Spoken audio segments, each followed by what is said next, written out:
Salut, chers tous. Par devant vous, c'est l'étudiant Angari Alfani Ramazani. En fait, aujourd'hui, je suis là juste pour établir la différence entre le meurtre et l'assassinat. Et là, je me sens obligé de planter d'abord les décors. Et là, j'aimerais vous dire ceci. La vie d'un être humain est sacrée. Et nul n'a le droit, si ce n'est pas par la volonté divine ou légale, que l'on peut mettre fin à la vie d'une personne. Et par conséquent, toute personne qui mettrait fin illégalement à la vie d'une autre personne, mais cette personne-là sera poursuivable par la loi congolaise. Et voilà ce qu'il faut comprendre par là.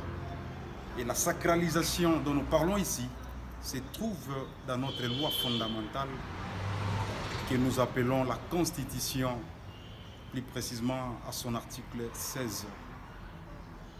Et ici, il est aussi important de signaler que les éléments constitutifs d'une infraction, bien sûr, sont au nombre de trois, à savoir l'élément légal, l'élément matériel et l'élément intentionnel. Et il est aussi important de vous signaler que dans le cadre de cette matière, nous ne pouvons pas beaucoup plus nous appesantir sur l'élément légal. Pourquoi? Parce que tout simplement on ne peut pas s'imaginer qu'ici, il y a infraction sans qu'au préalable, cet élément soit touché. Et voilà, nous allons beaucoup plus nous appesantir sur l'élément matériel et l'élément intentionnel. Et sans plus tarder, je prends directement l'infraction de meurtre. Par définition, le meurtre est défini comme étant l'homicide commis par une personne avec la volonté de donner la mort. En fait, cette infraction est prévue dans le code pénal congolais, livre D, plus précisément à ses articles 43, 44. Et là, directement, nous prenons l'élément matériel. Nous allons commencer par là pour terminer avec l'élément intentionnel.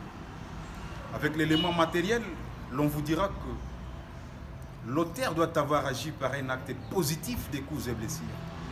Et les coups et blessures dont nous parlons ici doivent être administrés à une personne vivante ou viable. C'est-à-dire, l'auteur de l'infraction ne doit pas donner la mort à une personne déjà décédée. C'est d'ailleurs une infraction impossible. Et là, vous comprendrez qu'il y a encore une autre notion, la notion de la viabilité d'une personne. En fait, cette notion voudrait dire tout simplement que la personne était entre la vie et la mort. Et là, nul n'a le droit de lui donner la mort. Raison pour laquelle même l'euthanasie demeure en droit congolais l'homicide volontaire. Et ici, pour être beaucoup plus concret, j'aimerais donner l'exemple d'une personne atteinte de la Covid-19, dont l'énergie est presque épuisée, et voire même l'espoir n'est plus. Nul n'a le droit de lui donner la mort. Et après, là, je prends l'élément intentionnel. Avec les tensions dont nous parlons ici, n'est pas à confondre avec les tensions dans le cadre de l'Église. Parce qu'à l'Église, on peut pécher par omission, en pensée, par passion, ainsi de suite. Et donc, le seul fait de se faire une mauvaise idée dans sa tête, on a directement péché. Ou voire même le seul fait de se faire une projection satanique, on a directement péché. Mais ici, nous parlons dans le cadre du droit. On ne peut pas commettre une infraction si tous les éléments constitutifs d'une infraction ne sont pas réunis. Et l'intention dont nous parlons ici, c'est la seule volonté de commettre tel ou tel acte interdit par la loi. Et l'élément intentionnel ici, c'est que la personne a eu la volonté de donner la mort à une personne. Et voilà ce que vous devrez comprendre. Et avec la sanction, l'auteur sera puni de la peine de mort. Là, c'est ce que vous devrez comprendre dans le cadre du meurtre. Et nous prenons directement l'assassinat.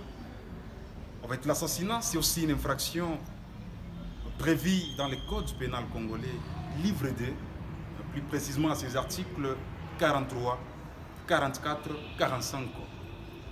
Nous prenons directement les éléments constitutifs de cette infraction. Ici, les éléments constitutifs de cette infraction sont les mêmes éléments que les éléments constitutifs du meurtre.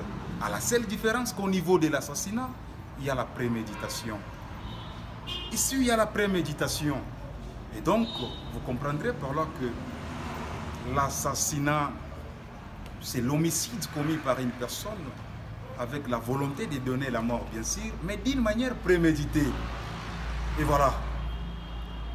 L'élément intentionnel, l'auteur doit avoir eu la volonté de donner la mort à une autre personne d'une manière préméditée.